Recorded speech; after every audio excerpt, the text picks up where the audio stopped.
जय जगन्नाथ नमस्कार। चलतु देखा आज रेसिपी।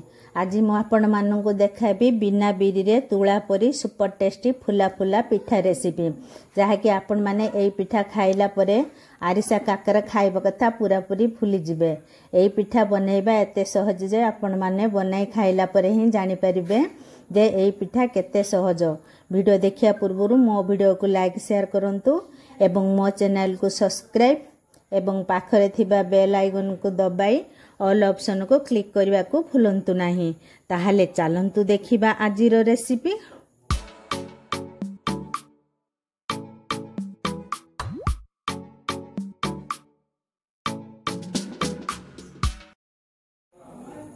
एठी मु 2 बाउल चावल नेछि।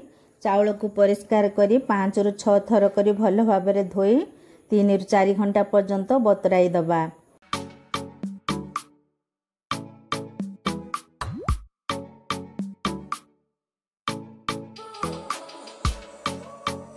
एठी आमर 4 घंटा हो जाइछि। चाउल आमर भल भाबरे बतरी जाइछि। एठी मु गोटे बाउल भात नेछि। प्रथमे भात को जारे ढाली दबा। अल्प चाउल पकाई सांगरे स्वाद अनुसार लुण आउ टिके पानी दे चिकन करी ग्राइंड करी दबा। एठी आमर चाउल भात भल भाबरे चिकन हे ग्राइंड हो जाइछि। एबे यहाँ को गोटे बड़ बाउल को ढाली दबा। बळका थिबा चाउल को मध्य ग्राइंड करी दबा। एठी आमर भात चाउल सब ग्राइंड हो जाइछि। एबे यहाँ को गोटे डायरेक्शन रे फेंटिबा। एई बेटर को जत्ते भल भाबरे फेंटिबे पिठा आमर सेते फुला फुला हेबो। कम से कम 5 रु 6 मिनिट पर्यंत आमे यहाँ को फेंटिबा।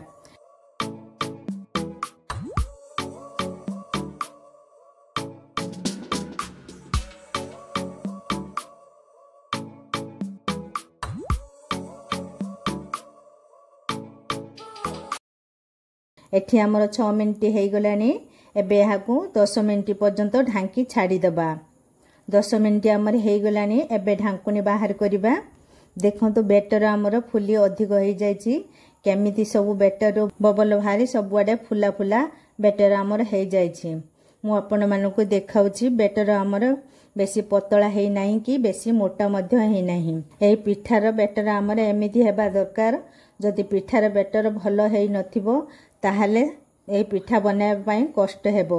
एबे आमे पिठा बनाइबा। मु एठी कड़ाई रे तेल गरम करि देछि। तेल आमर भल भाबरे गरम हो जाइछि। एबे आमे पिठा प्रस्तुत करिबा। चामच रे बेटर नेबा। कड़ाई रे ठीक मझी रे बेटर को आस्ते करी ढाली पिठा बनाइबा। बेटर कड़ाई रे देला परे संगे संगे पिठा को छुईबे नहीं। पिठा आपे आपे ऊपर को उठी आसिला परे आमे पिठा को उलटाई आस्ते आस्ते तेल टिके टिके पकाई पिठा को चापिले पिठा आमर पूरा भल भाबरे फुली हो जिवो। एई पिठा हेबा पई बेसी समय लागिबो नाही। 1 ରୁ 2 मिनिट भितर पिठा आमर हो जिवो। प्रथम पिठा आमर हो गलानी। यहाँ को बाहर करी दबा। द्वितीय पिठा करी मु आपण मानको देखाउछि। देखंतो द्वितीय पिठा आमर भी भल भाबरे फुली केते सुंदर देखा जाउछि। द्वितीय पिठा आमर हो गलानी। पिठा को बाहर करी दबा। तेल को बिल्कुल बेसी गरम करिवे नाही नहले पिठा आमर संगे संगे पोड़ी जिवो एवं पिठा भी बिल्कुल फुलिबो नाही। बेटर देला बेले गैस को लो करी बेटर देबे। परे गैस को मीडियम करी पिठा छाणिबे। मु प्रथमे पिठा कला बेले तेल टिके बेसी गरम करी देइथिली। पिठा मोर संगे संगे कलर हे गला आउ बेसी फुली नथिला। परे सब पिठा फुली केमिति बेलून परी हे जाइछि।